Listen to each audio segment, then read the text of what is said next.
Hello dear aspirant, स्वागत है आप सभी का किरोशा एकेडमी के इस यूट्यूब प्लेटफॉर्म पे। तो आज मैं आप लोगों के लिए लेकर आई हूँ बहुत ही इंपॉर्टेंट एमसीक्यूज जो आपका एएमसीआरई के अंदर एसएनओ सीनियर नर्सिंग ऑफिसर की पोस्ट पे जो वैकेंसी आई है तो उसके रिगार्डिंग हम यहाँ पे सॉल्व कर रहे हैं। एम्स जोधपुर में हुआ पेपर सीनियर नर्सिंग ऑफिसर 2018 का पेपर हम लोग यहाँ पे सॉल्यूशन कर रहे हैं और डेली आपको ये एमसीक्यू मिलने वाले हैं। तो इस क्लास को ज्यादा से ज्यादा शेयर कर दीजिएगा। जितना अच्छा रिस्पॉन्स आप लोगों का होगा उतने ही ज्यादा एमसीक्यू आपको मिलने वाले हैं, वो भी प्रीवियस ईयर के पेपर के। तो चलिए स्टार्ट करते हैं। फर्स्ट एमसीक्यू आप लोग ज्यादा से ज्यादा शेयर करते रहिएगा और क्लास को शेयर कीजिएगा ताकि और भी स्टूडेंट हमसे कनेक्ट हो जाए। तो चलिए पहला क्वेश्चन आपके सामने है, पढ़िए और आंसर दीजिए क्या राइट आंसर रहेगा।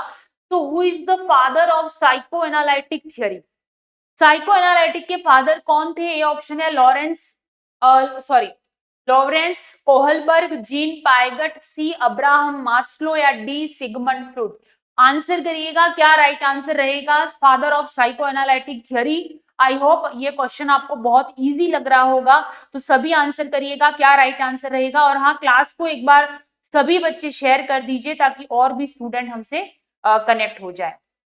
यस, तो आप सभी को पता है कि जो साइको एनालिटिक थ्योरी थी वो किसने दी थी?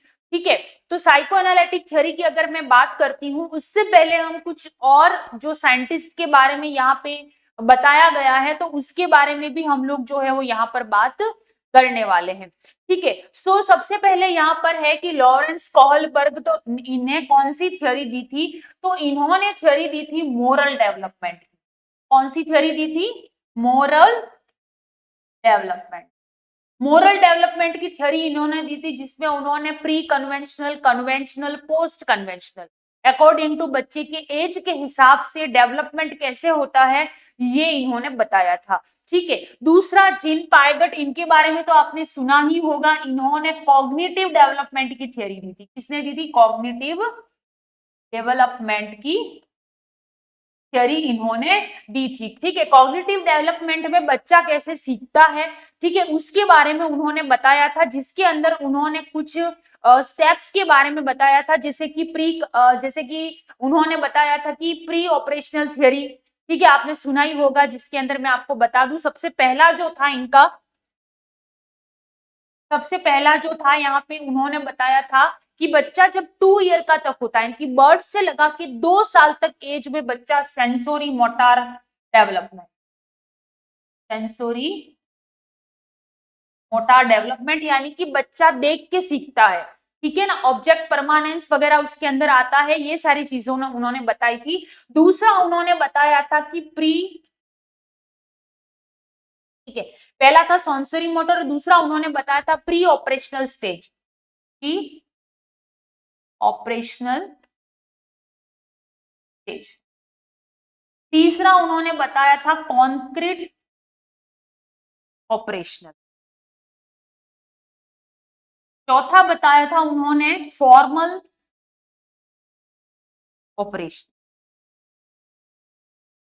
ठीक है, तो इस तरीके से बच्चा जो है धीरे धीरे सीखता है। सेंसरी मोटार के अंदर उन्होंने बर्थ से लगा के 2 साल के बच्चे कैसे सीखते हैं, प्री ऑपरेशन में उन्होंने 2 से लगा के 7 साल के बच्चे कैसे सीखते हैं, कॉन्क्रीट ऑपरेशनल में बच्चे ट्रिकी थिंकिंग वगैरह कैसे करते हैं, यानी कि लॉजिकली कैसा सोचते हैं, कॉन्क्रीट एब्स्ट्रैक्ट थिंकिंग को कैसे करते हैं, ये उन्होंने बताया था 7 से 11 साल के बच्चे के लिए। उसके बाद में फॉर्मल ऑपरेशनल जो होता है वो बच्चे के अंदर 11 साल के एबो के जो बच्चे होते हैं उनके अंदर ये डेवलपमेंट होता है, जो किसने दिया था? इन्होंने जीन पायगट ने। अब्राहम मास्लो आप सभी जानते हैं, इन्होंने मास्लोज हायरार्की दी थी। क्या दिया था इन्होंने? Maslow hierarchy need.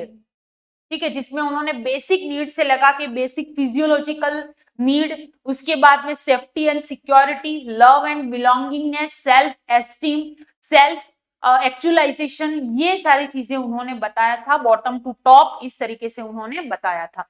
ठीक है, और यहाँ पे जो father of psycho analytic theory किसने दी थी? तो सिगमंड फ्रूड जो थे वही कहलाते हैं साइको एनालिटिक थ्योरी के फादर। ठीक है, तो आई होप आपको चारों चीजें क्लियर हो गई होंगी, चारों बड़ी इंपॉर्टेंट है। नेक्स्ट है when toddler move around on their hand, keeping their abdomen off to the floor it is called. Paediatric का क्वेश्चन है, बहुत अच्छा एमसीक्यू है। यहाँ पे आपको सिंपली पूछा गया है कि टोडलर 1 से 3 साल के बच्चे की बात हो रही है यहाँ पे। तो 1 से 3 साल के बच्चे क्या करते हैं, धीरे धीरे उनको चलना है, खड़े होना है, तो जिसके लिए उनके अंदर क्या है, डेवलपमेंट माइलस्टोन होता है। और इस माइलस्टोन में बच्चा अगर जो जैसे कि ऑफ टू द, यानी कि वो उसका एब्डोमेन जो है वो फ्लोर को टच नहीं कर रहा है, वो ऑफ टू द एब्डोमेन है, इसको क्या बोलेंगे, ये पूछा गया है। यहाँ पे स्क्वैमरिंग बोलेंगे, क्रावेलिंग बोलेंगे, क्रीपिंग बोलेंगे या रोलिंग बोलेंगे। चलिए आंसर करिएगा, क्या राइट आंसर रहेगा। क्लास को एक बार सभी बच्चे शेयर करिए ताकि और भी स्टूडेंट हमसे कनेक्ट हो जाए, ठीक है ना। सो यहाँ पे देखिए और भी ऑप्शन है, उसके बारे में भी देखेंगे। तो स्क्वैमरिंग का मतलब होता है जब बच्चा कोई पेन में होता है, उसको कोई डिस्कम्फर्ट हो रहा है, उसका मतलब बच्चा क्या करेगा, इधर उधर पलटी मारेगा, ठीक है, तो उसको बोलते हैं स्क्वैमरिंग। तो यहाँ पे ये तो होगा नहीं, ठीक है। दूसरी चीज यहाँ पर बता रखी है क्रावेलिंग। क्रावेलिंग का मतलब होता है बच्चा का एब्डोमेन जो है, बच्चे का जो बॉडी है वो कहाँ पे टच हो रहा है, फ्लोर को टच हो रहा है, ऑफ टू द फ्लोर नहीं है, फ्लोर को टच हो रहा है, उसको हम बोलेंगे क्रावेलिंग। और यहाँ पे हमें जो पूछा गया है ऑफ टू द एब्डोमेन, ये होता है क्रिपिंग। क्या होता है, क्रिपिंग। तो यहाँ पे सी करेक्ट आंसर रहेगा। रोलिंग भी यहाँ पे नहीं होगा, इधर उधर बच्चा जो पलटी मारता है उसको हम यहाँ पे बोलते हैं, और यहाँ पे सी जो है वो हमारा करेक्ट आंसर रहेगा। इन दोनों में हमेशा कंफ्यूजिंग होता है, हमेशा एग्जाम में ये क्वेश्चन आया हुआ है, तो याद रखिएगा क्रीपिंग यानी कि ऑफ टू द फ्लोर, ठीक है, ऑफ टू द फ्लोर यानी कि क्रीपिंग। और ट्रैवलिंग का मतलब होता है बच्चे का एब्डोमेन जो है वो फ्लोर को टच होता है, ठीक है। तो यहाँ पे सी हमारा राइट आंसर रहेगा। आगे बढ़ते हैं अगले एमसीक्यू की तरफ की painful spasm of the hamstring muscle and resistant to further extension of the leg at the knee while flexing the hip of the recombinant patient is called Kernig sign, Brudzinski sign, opisthotonus या ankle कॉलोनस। चलिए answer करिएगा, क्या right answer यहाँ पे रहेगा। बहुत ही अच्छा MCQ यहाँ पे आपको बोला गया है, तो आप सभी आंसर करिएगा, क्या राइट आंसर रहेगा यहाँ पे एवरीवन। चलिए सभी आंसर करेंगे। आई होप आपको यहाँ पे समझ में आ रहा होगा कि क्या चीज आपको यहाँ पे पूछी जा रही है, ठीक है। तो आंसर करिएगा, क्या राइट आंसर यहाँ पे रहेगा। तो देखिए यहाँ पे पूछा गया है पेनफुल स्पाज्म होता है हैमस्ट्रिंग मसल में एंड रेजिस्टेंस हो जाता है, पेन एंड रेजिस्टेंस होता है हैमस्ट्रिंग मसल में कब, further extension of the leg at the knee while flexing of the hip recommended patient is called. यानी कि जब आप पेशेंट को सुपाइन पोजीशन में सुलाओगे, उसके बाद में अगर आपने उसके पैर को जैसे ही आप एक्सटेंड करोगे नी को, ठीक है, तो उसकी जो हैमस्ट्रिंग मसल्स होती है वहां पे क्या होता है, पेन होता है, रेजिस्टेंस होता है। तो वो कौन सा साइन होता है, तो ये साइन आपको दिखाई देता है, ये पॉजिटिव साइन होता है जब मेनिंजाइटिस होता है तब, ठीक है। मेनिंजाइटिस का मतलब होता है जो ब्रेन की जो लेयर्स होती है डीएपी, ड्यूरामेटर, एरेक्नोइड मैटर, पाया मैटर, उसमें कोई इंफेक्शन होता है, इन्फ्लामेशन होता है, तब ये कंडीशन आपको दिखाई देती है, that is called Kernig sign, ठीक है। नेक्स्ट आता है ब्रूड-ज़िंकी साइन। ब्रूड-ज़िंकी साइन में क्या होता है, जैसे ही आप पेशेंट को सुपाइन में आपको लेटाना है, उसके नेक को आप जैसे ही फ्लेक्स करोगे, ठीक है, नेक को जैसे ही आप फ्लेक्स करोगे वैसे ही क्या होता है, ऑटोमेटिकली उसके नी और हिप जो रहेंगे वो ऑटोमेटिकली क्या हो जाएंगे, फ्लेक्स होना शुरू हो जाते हैं, और दैट इज कॉल्ड ब्रूड-ज़िंकी साइन। ये भी पॉजिटिव होता है कहां पर, मेनिंजाइटिस में। तो ये यहाँ पर नहीं पूछा गया है। ओपिस्टोटोनस पोजीशन यानी कि धनुषाकार पोजीशन, ये टिटनेस वाले पेशेंट में मोस्टली देखने को यहाँ पर मिलता है, तो यहाँ पे नहीं होगा। एंकल कॉलोनस का मतलब होता है एंकल में डॉर्सिफ्लेक्शन जब आप करोगे तो उसमें पेन होगा, रेजिस्टेंस होगा, ये चीजें यहाँ पर देखने को मिलती है। इनवॉलेंटरी मसल कॉन्ट्रैक्शन होना शुरू हो जाता है, तो यहाँ पे ये भी नहीं होगा, ये भी नहीं होगा। करेक्ट आंसर हमारा रहेगा कर्निंग साइन। याद रखिएगा कर्निंग साइन, ब्रूड-ज़िंकी साइन हमेशा एग्जाम में पूछे जाते हैं, तो आप भी इसको थोड़ा सा याद रखिएगा, ठीक है। चलिए अगला क्वेश्चन है, अगला सवाल है आपके लिए, आंसर करिएगा, क्या राइट आंसर यहाँ पे रहेगा। और हाँ, क्लास को एक बार सभी बच्चे शेयर कर दीजिए, जितना अच्छा रिस्पॉन्स आपका होगा उतना ही पढ़ाने में हमें भी मजा आएगा, तो थोड़ा शेयर जरूर करिएगा। नेक्स्ट और इसी तरीके के आपको बैक टू बैक हम लोग एम्स के जितने भी एसएनओ के पेपर है वो आपको सॉल्व मिलेंगे यहाँ पे। और अगर आपको टेस्ट सीरीज वगैरह चाहिए, एमसीक्यू पढ़ना चाहते हैं ज्यादा से ज्यादा, तो वो भी किरोशा एकेडमी की ऐप पर अवेलेबल है, तो आप टेस्ट भी दे सकते हैं, वो भी प्रीवियस ईयर के पेपर पे ही बने हुए। Next, the only class of immunoglobulin which is transport across the placenta. बहुत ही इजी और हमेशा मेरे ख्याल से एग्जाम में आने वाला सवाल है कि प्लेसेंटा को क्रॉस करने वाला कौन सा है। तो आपको पता है कि इम्यूनोग्लोबुलिन क्या आईजीए होगा? नहीं, आईजीए इम्यूनोग्लोबुलिन जो रहता है वो टीयर्स वगैरह, बॉडी के सिक्रीशंस वगैरह जो होते हैं वहां पे ये पाया जाता है। ठीक है, तो ये आंसर नहीं होगा, लेकिन ये प्लेसेंटा को क्रॉस नहीं करता है। नेक्स्ट है आईजीडी। आईजीडी इम्यूनोग्लोबुलिन जो रहता है वो बी सेल सरफेस के ऊपर रहता है और ये एक्टिव करता है बी सेल को। ठीक है, क्या करता है? एक्टिव करता है बी सेल को, प्लेसेंटा को क्रॉस नहीं करता। नेक्स्ट है यहाँ पे अगेन आईजीडी ही दिया हुआ है यहाँ पे, तो ये भी नहीं होगा। तो यहाँ पे करेक्ट आंसर हमारा रहेगा आईजीजी इम्यूनोग्लोबुलिन। ठीक है, आईजीजी इम्यूनोग्लोबुलिन जो रहता है वो एक तो मोस्ट एबुंडेंट एंटीबॉडी है, सबसे ज्यादा मात्रा में पाया जाने वाला एंटीबॉडी है, और ये लॉन्ग टर्म इम्यूनिटी प्रोवाइड करता है, और ये प्लेसेंटा को क्रॉस करके बेबी को प्रोटेक्ट करता है, फीटस को प्रोटेक्ट करता है। ठीक है, नेक्स्ट एक होता है आईजीएम। आईजीएम आपने एंटीबॉडी सुना होगा। तो आईजीएम एंटीबॉडी जो रहता है, जब भी कोई इंफेक्शन होता है तो सबसे पहले ये एक्टिव होता है, और ये अर्ली रिसेंट इंफेक्शन को ये इंडिकेट करवाता है। कौन सा? IgM antibody. ठीक है, एक होता है आईजीई एनाफाइलेक्टिक रिएक्शन। जब भी बॉडी में कोई एनाफाइलेक्टिक प्रोसेस होता है, एनाफाइलेक्टिक रिएक्शन होता है, तो सबसे पहले ये एक्टिव होता है। तो ये सारे थोड़ा इम्यूनोग्लोबुलिन याद रख लीजिएगा, काफी इंपॉर्टेंट। नेक्स्ट है hypertonicity and seizuring leg movement are expected clinical finding. Autism, cerebral palsy, mental retardation या स्किज़ोफ्रेनिया। चलिए आंसर करिएगा, क्या राइट आंसर यहाँ पर रहेगा एवरीवन? तो देखिए यहाँ पे सबसे पहले ऑटिज्म। ऑटिज्म जो है वो एक बिहेवियरल प्रॉब्लम होती है जिसको आप थेरेपी से ट्रीट कर सकते हो। ऑटिज्म जो होता है वो, तो यहाँ पे उसमें हाइपरटोनिसिटी वगैरह नहीं होता है ऑटिज्म वाले बच्चे के अंदर। नेक्स्ट होता है मेंटल रिटार्डेशन। एमआर जो रहता है वो एक इंटेलेक्चुअल प्रॉब्लम है। मेंटल रिटार्डेशन जो रहता है वो इंटेलिजेंसी का प्रॉब्लम है। इंटेलेक्चुअल प्रॉब्लम जो होता है वो यहाँ पर देखने को मिलता है, जिसमें बच्चा का अगर प्रॉपर आईक्यू लेवल नहीं है, ठीक है, आईक्यू लेवल प्रॉपर नहीं है, तो बच्चे को कोई भी सेल्फ केयर हो गया या स्टडी हो गया, कोई भी काम के लिए उसको दिक्कत हो सकती है एमआर वाले बच्चे के। तो यहाँ पे हाइपरटोनिसिटी ऐसा कुछ भी नहीं होता है। स्किज़ोफ्रेनिया एक साइकियाट्रिक प्रॉब्लम है। ठीक है, तो यहाँ पे ये भी नहीं होगा है। स्प्लिट ऑफ माइंड वगैरह होता है इसके अंदर, तो ये भी नहीं होगा। यहाँ पे हाइपरटोनिसिटी एंड सीजरिंग लेग मूवमेंट, यानी कि बात यहाँ पे पोस्चर, कोऑर्डिनेशन, मसल कॉन्ट्रैक्शन उसकी हो रही है। तो यहाँ पे याद रखिएगा एक परमानेंट डिसऑर्डर होता है जिसको हम सेरेब्रल पाल्सी के नाम से जानते हैं, और इसमें मसल के कोऑर्डिनेशन में दिक्कत आती है, पोस्चर में दिक्कत आती है, मूवमेंट में दिक्कत आती है। ठीक है, कहां कहां पे दिक्कत आती है? तो याद रखिएगा, एक तो मूवमेंट में दिक्कत आती है, पोस्चर एंड कोऑर्डिनेशन।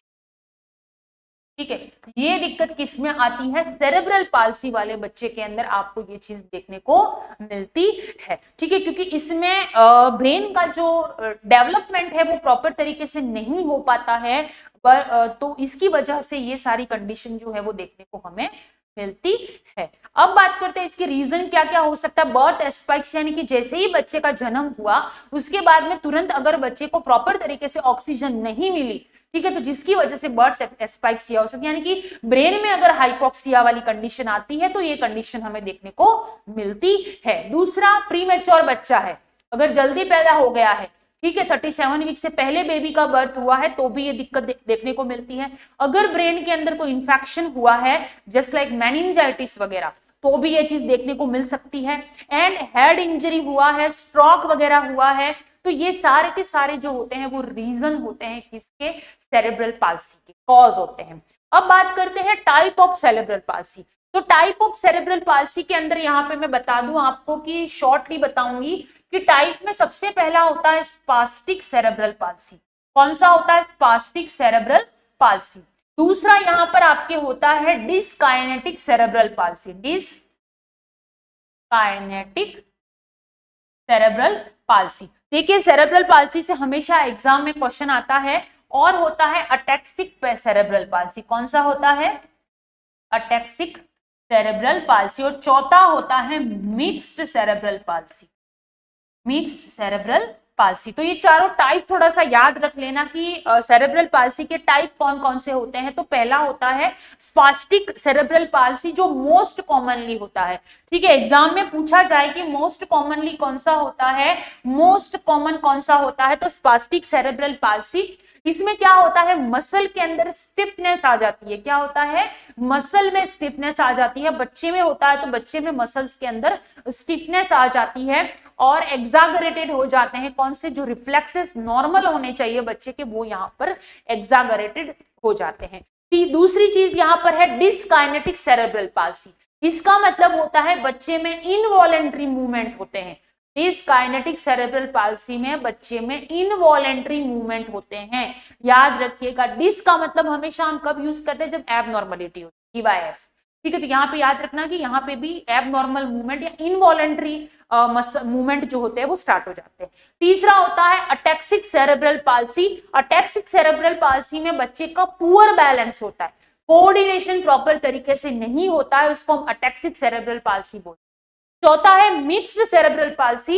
इसका मतलब होता है कि इन तीनों में से अगर कोई भी दो सिम्टम एक साथ बच्चे में आ रहे हैं, यानी कि मसल में कोऑर्डिनेटर भी प्रॉपर नहीं हो रहा है, बैलेंस भी नहीं बन रहा है, ऐसी कोई चीज अगर आती है, इनवॉलेंट्री मसल मूवमेंट, तो उसको हम मिक्स्ड सेरेब्रल पाल्सी जो है वो यहाँ पर बोलेंगे। अब आप बता दो कि बच्चे में अगर इस तरीके की चीजें हो रही है तो क्या होगा? माइलस्टोन डिस्टर्ब होगा, बिल्कुल होगा।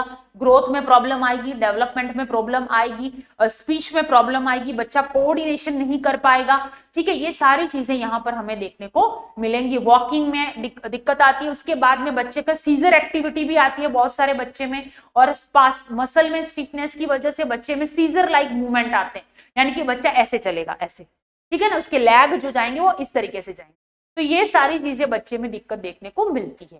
ठीक है, अब बात करते हैं डायग्नोसिस। तो क्लिनिकल एग्जामिनेशन, डेवलपमेंटल माइलस्टोन पे ध्यान रख सकते हैं, उससे पता चल सकता है। और तीसरी MRI और CT स्कैन से हम प्रॉपरली इसका डायग्नोसिस जो है वो कर सकते हैं। अब इसकी मैनेजमेंट की बात करो, देखिए इसके लिए आप कोई पर्टिकुलर मैनेजमेंट नहीं है, बस आप फिजियोथेरेपी दे सकते हो, ऑक्यूपेशनल थेरेपी दे सकते हो, स्पीच में बच्चे की प्रॉब्लम आती है उसको दे सकते हो, मेडिकेशन वगैरह जो भी होती है स्पास्टिसिटी के लिए, जो बच्चे में स्पास्टिसिटी होती है जिसकी वजह से सीजर एक्टिविटी वगैरह आता है, तो उसको आप सॉल्व कर सकते हो मेडिकेशन दे।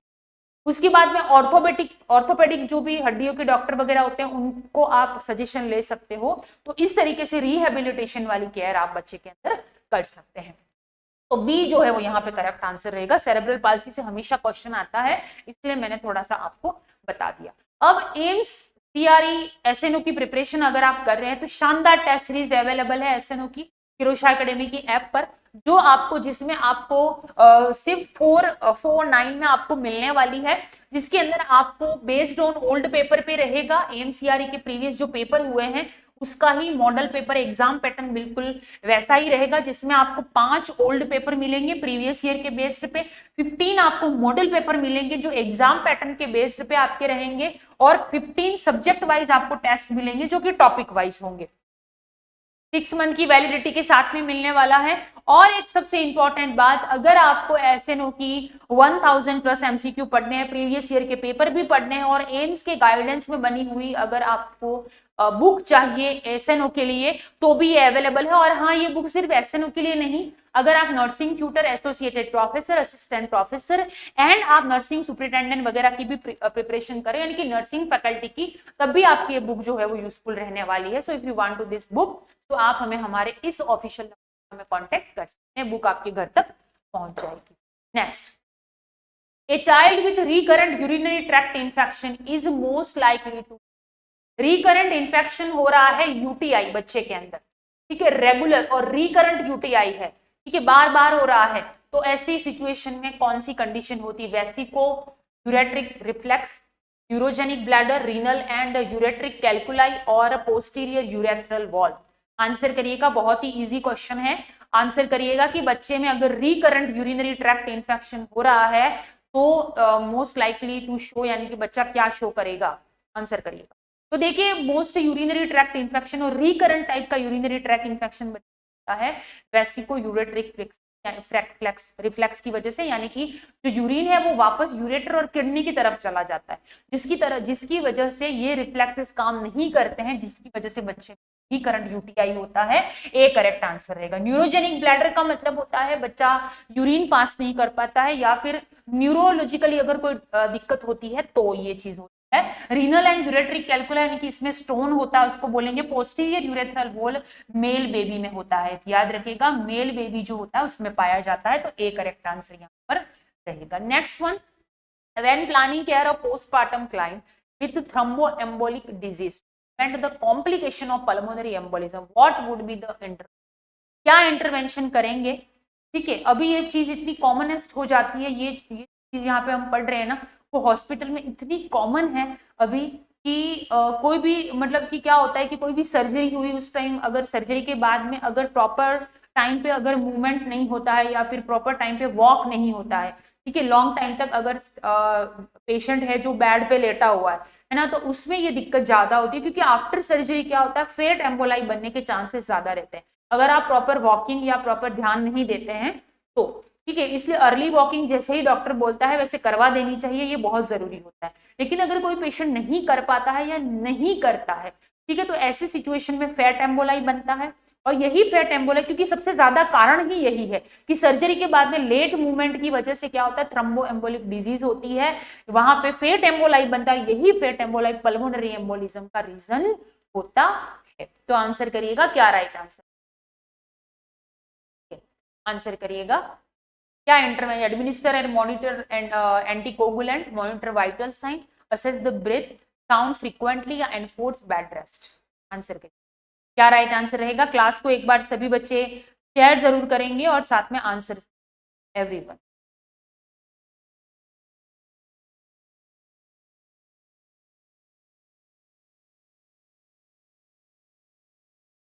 यस, तो देखिए यहाँ पे पल्मोनरी एम्बोलिज्म के कॉम्प्लिकेशन को रोकने के लिए और थ्रोम्बो एम्बोलिक डिजीज के रिगार्डिंग पेशेंट है पोस्टपार्टम, तो उसको आप क्या कर सकते हो कि हिपैरिन आपको देना है, ठीक है, ताकि ये पल्मोनरी एम्बोलिज्म को रोक सके। हिपैरिन एक एंटीकोगुलेंट होता है जो पल्मोनरी एम्बोलिज्म को प्रिवेंट करता है, या कोई क्लोट बना हो तो उसको बनने नहीं देता है।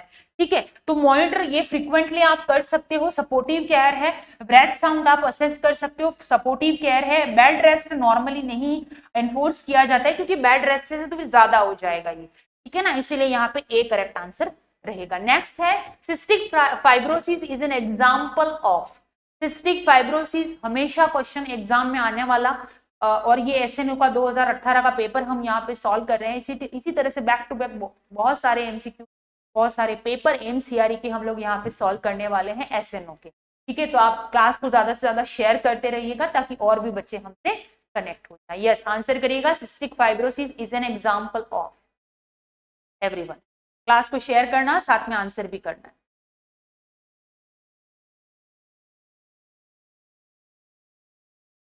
तो देखिए यहाँ पे कुछ और भी कंडीशंस जो है वो आपको बता रखी है, तो उसके बारे में भी मैं आपको बताना चाहती हूँ।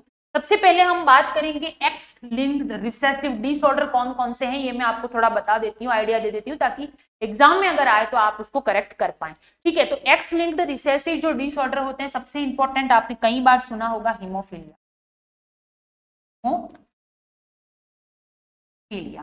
ये एक्स लिंक्ड रिसेसिव डिसऑर्डर है, याद रखिएगा। दूसरा कलर ब्लाइंडनेस, कलर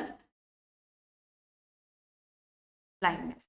तीसरी चीज यहां पर होती है आपके glucose 6 phosphate dehydrogenase, glucose 6 phosphate dehydro. ठीक है, चौथी चीज यहां पर होती है मस्कुलर डिस्ट्रॉफी, मस्कुलर। तो ये सारी चीजें जो होती हैं वो आपके एक्स लिंक्ड रिसेसिव डिसऑर्डर के अंदर आती है सारे डिसऑर्डर। याद रखिएगा, एग्जाम में कई बार ये चीज जो है वो पूछी गई है। नेक्स्ट है ऑटोसोमल डोमिनेंट डिसऑर्डर। एक तो रिसेसिव होते हैं, एक होता है ऑटोसोमल डोमिनेंट। ऑटोसोमल डोमिनेंट जो होता है इसके अंदर कौन कौन से होते हैं मैं आपको बता दूं। एक होता है रेट सिंड्रोम, रेट सिंड्रोम। दूसरा यहां पर होता है आपके हाइपोफास्फेटेमिया। क्या होता है? हाइपोफॉस्फेटेमिया। ठीक है, फॉस्फेट की कमी हो जाना और उसको हाइपोफॉस्फेटेमिया रिकेट्स भी आप बोल सकते हो। क्या बोल सकते हो? हाइपोफॉस्फेटेमिया, बोन से रिलेटेड। तीसरी चीज यहां पे और क्या हो सकती है जो ऑटोसोमल डोमिनेंट के अंदर आती है, तो यहां पे फ्रेजाइल एक्स लिंक्ड सिंड्रोम। ठीक है, तो ये चीजें जो होती हैं वो आपको फ्रेजाइल एक्स सिंड्रोम जिसको बोलते हैं, लिंक्ड नहीं बोलेंगे, fragile x syndrome.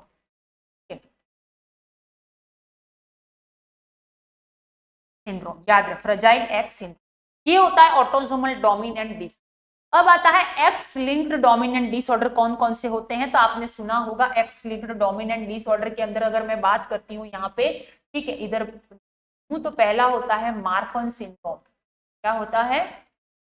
Marfan syndrome. Huntington disease, Huntington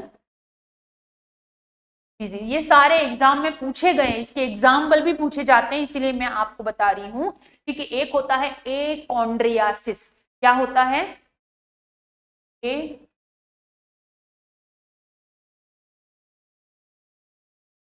ठीक है, एकोंड्रोप्लेसिया, ये भी आपको इसके अंदर देखने को मिलेगा। एक होता है न्यूरोफाइब्रोमेटोसिस। क्या होता है? सॉरी,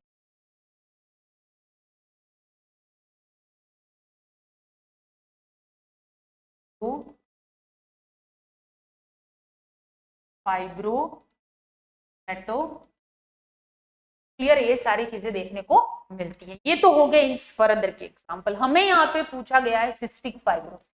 तो सिस्टिक फाइब्रोसिस एक तरह का ऑटोसोमल रिसेसिव डिसऑर्डर है। कैसा डिसऑर्डर है? ऑटोसोमल रिसेसिव जेनेटिक डिसऑर्डर होता है, जो कि CFTR जीन के म्यूटेशन की वजह से आपको ये चीज देखने को मिलती है, सिस्टिक फाइब्रोसिस, जिसमें म्यूकस वगैरह जो होते हैं वो थिक और स्टिकी म्यूकस हो जाते हैं, जिसकी वजह से रेस्पिरेटरी डिप्रेशन वगैरह हो सकता है, पेनक्रियाज वगैरह में डिसऑर्डर हो सकता है, लंग्स को अफेक्ट कर सकता है। ये सारी चीजें यहां पर देखने को मिलती है सिस्टिक फाइब्रोसिस। अगर मोस्टली मैं बात करूं तो ये रेस्पिरेटरी और GI सिस्टम को ज्यादा अफेक्ट करता है। रेस्पिरेटरी में क्रॉनिक कफ हो सकता है, वीजिंग साउंड आ सकता है, recurrent chest infection cystic fibrosis की वजह से हो सकता है, शॉर्ट डिस्निया वगैरह, शॉर्टनेस ऑफ ब्रीथ वगैरह, GI सिस्टम में अफेक्ट करता है तो पुअर वेट गेन होगा बच्चे का। ठीक है, उसके अलावा माल एब्जॉर्प्शन सिंड्रोम, प्रॉपर तरीके से एब्जॉर्प्शन, क्योंकि ये म्यूकस सिक्रेशन को थिक करता है, तो यहाँ पे बल्कि स्टूल भी देखने को मिल सकता है, एब्डोमिनल डिस्टेंशन यहाँ पर देखने को मिल सकता है। किसके अंदर? सिस्टिक फाइब्रोसिस के अंदर। नेक्स्ट, इसमें आपको पता होगा कि जैसे ही बेबी को किस करोगे तो सॉल्टी टेस्ट आता है। कैसा टेस्ट आता है? सॉल्टी टेस्ट, क्योंकि इसके अंदर क्या होता है, क्लोराइड का लेवल जो रहता है सिस्टिक फाइब्रोसिस में, याद रखना, जो क्लोराइड का लेवल होता है वो 60 mm मोल से ज्यादा हो जाता है। नॉर्मली कम होना चाहिए लेकिन ज्यादा हो जाता है, इस वजह से सॉल्टी टेस्ट आता है बच्चे के अंदर। ये टेस्ट जो है वो पॉजिटिव आता है, जिसको हम स्वेट क्लोराइड टेस्ट बोलते हैं। गोल्डन टेस्ट होता है इसके लिए। कौन सा? Sweat chloride test.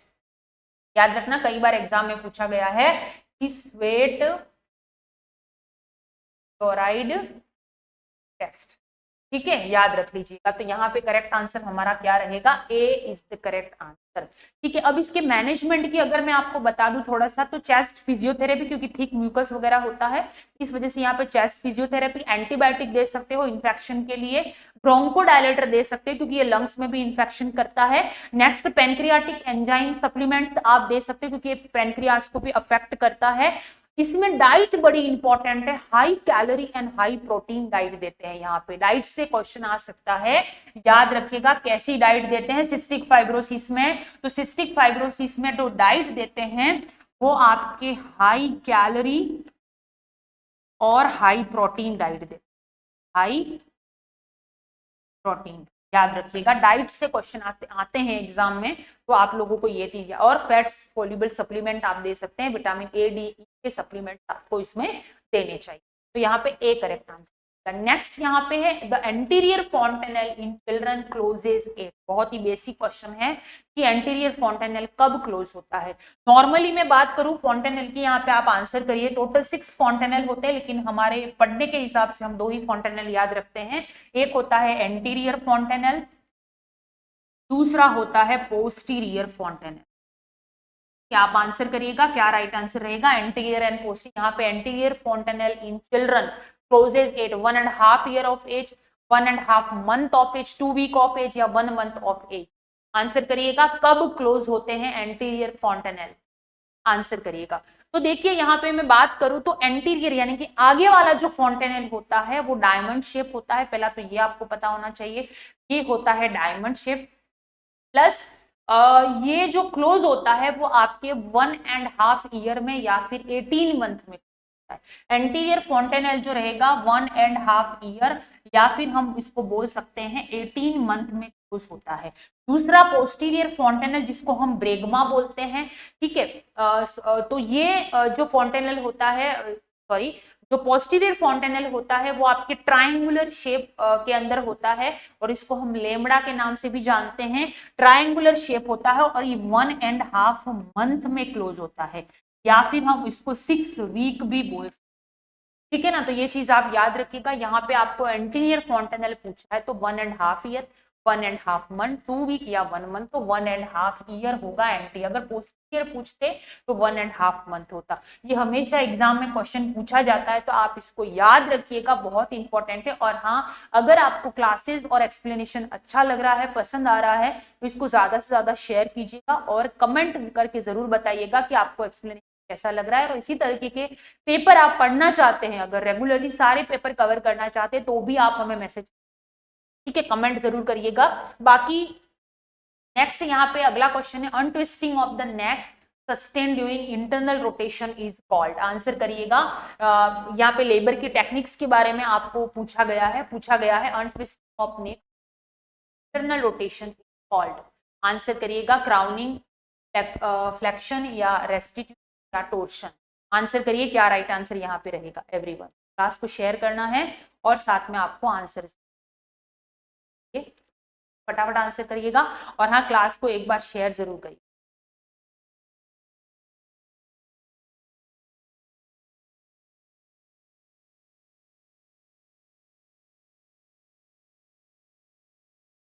तो देखिए यहाँ पे सबसे इंपॉर्टेंट चीज है कि आपको लेबर की टेक्निक जो है वो पता होनी चाहिए। क्या पता होना चाहिए? लेबर की जो टेक्निक है बड़ी इंपॉर्टेंट है, एग्जाम में हमेशा इससे क्वेश्चन जो है वो आपके आते ही हैं। तो आपको टेक्निक मोस्टली पता होना चाहिए। सबसे पहला होता है यहाँ पे एंगेजमेंट, डिसेंट, फ्लेक्शन, एंगेजमेंट,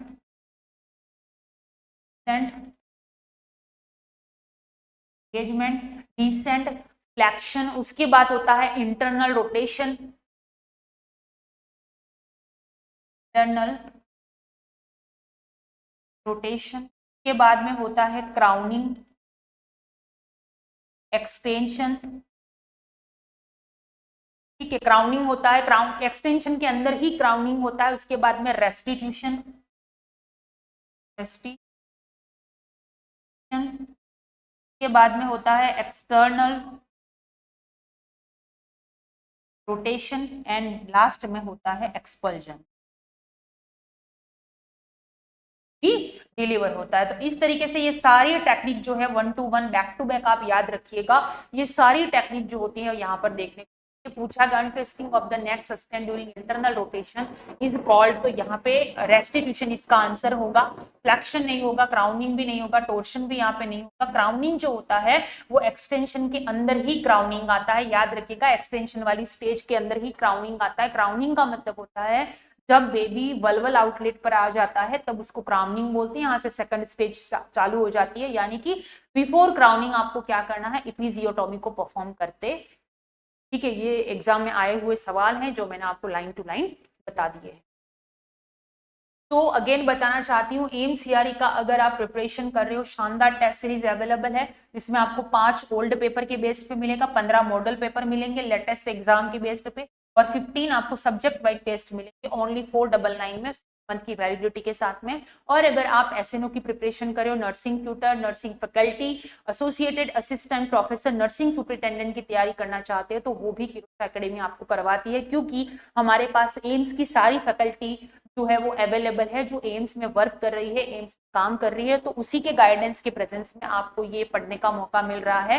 तो अगर आप करना लेना चाहते हैं बुक, तो ये बुक अवेलेबल है, तो बुक के लिए आप हमें हमारे इस नंबर पे कांटेक्ट करिएगा, तो बुक आपके घर तक पहुंच जाएगी 4 to 5 डेज के अंदर। तो आई होप आपको क्लासेस अच्छी लग रही होंगी, बैक टू बैक आपको इसी तरह की क्लासेस यहाँ पर मिलती रहेंगी, लेकिन उसके लिए आपको किरोशा एकेडमी के इस चैनल ज्यादा से ज्यादा शेयर कीजिएगा, और रेगुलर क्लासेस अगर आप चाहते हैं, इसी तरह के पेपर सॉल्यूशन चाहते हैं, तो आप हमें कमेंट करके जरूर बताइएगा, और इसको ज्यादा से ज्यादा शेयर करना है, और पढ़ते रहिए, और टेस्ट सीरीज को जरूर ज्वाइन कीजिएगा, बहुत ही शानदार रिस्पॉन्स है इस टेस्ट सीरीज का। तो मिलते हैं नेक्स्ट क्लास में, तब तक के लिए पढ़ते रहिएगा एंड थैंक यू।